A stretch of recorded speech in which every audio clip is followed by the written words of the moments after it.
बाढी आयो घर मेरो भत्कायो घर मेरो भत्कायो एकासीमा हे हजुर बेजो बनायो।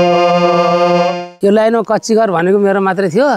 अब त अल्को बनाइदिएछन् घर पनि मिस्त्रीहरूले, सब राम्रो छ। अब त अल्को घर बनायो भने अल्को घरमा बाढी पस्दैन पस्दैन। सबैले आफ्नो घर अल्को बनाउनु, हाम्रो घर देखेर पनि सबैले अल्को बनाउनु पर्यो।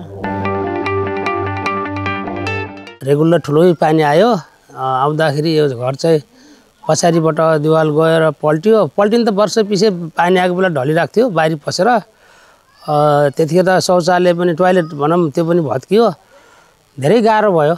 त्यति बेला त रातभरि पानी पर्यो भने निन्द्रा पनि लाग्दैन। कहाँ निन्द्रा लाग्ने, उताबाट ढल्छ कि यताबाट ढल्छ कि भनेर हामी रातभरि बाहिरभित्र गरिराख्थ्यौँ। कहिले त छिमेकी घरतिर गएर बस्थ्यौँ। माटाको दिवाल लाएँ मैले साँझ बिहान गरेर मैले दुई तरफको दिवाल लाएर लिप घस गरेपछि अब 1-2 वर्षलाई ढुक्कै छ भनेको त फेरि अब एक तरफको बान्न गइहाल्यो। जाँदाखेरि अब एउटा बान्न रह्यो, एउटा बान्न अब गइहाल्यो भनेर मैले आधा लगाएँ। आधा लाउँदाखेरि आधा भङ्गै थियो। अब पानी परेको बेला हावाहुरी आयो बेला अब यस्तै खसैभित्र पस्थ्यो। गाह्रो थियो हामीलाई, गाह्रो थियो। अनि एक तरफको दिवाल छ भन्ने ढुक्कै थियो। फेरि पानी आएर ल बङ्गै गयो। अब बडा मुस्किलले बनाएको थियौँ टोयलेट। त्यो टोयलेट र सँगसँगै दिवाल गयो। खजुरा गाउँपालिकादेखिबाट आउनुभयो, इबार आउनुभयो। आएर पनि यहाँ यस्तो घर ऊ रहेछ अनि भनेर घरसर बनाइन्छौँ भन्नुभयो।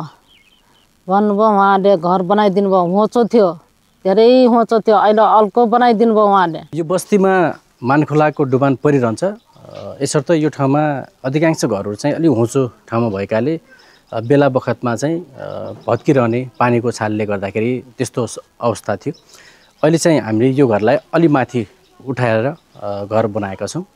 पहिले माटोको देवाल थियो र त्यो देवाललाई पानीले चाहिँ भत्काइसकेपछि यसलाई हामीले अलि माथि उठाइसकेपछि अहिले चाहिँ यो घर सुरक्षित बनेको छ।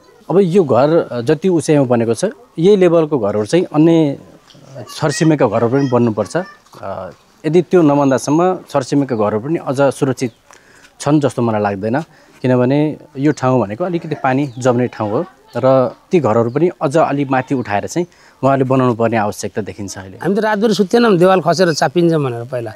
अब त सुत्नलाई बस्नलाई धेरै राम्रो भयो। घरको छेउमा खाडल नबना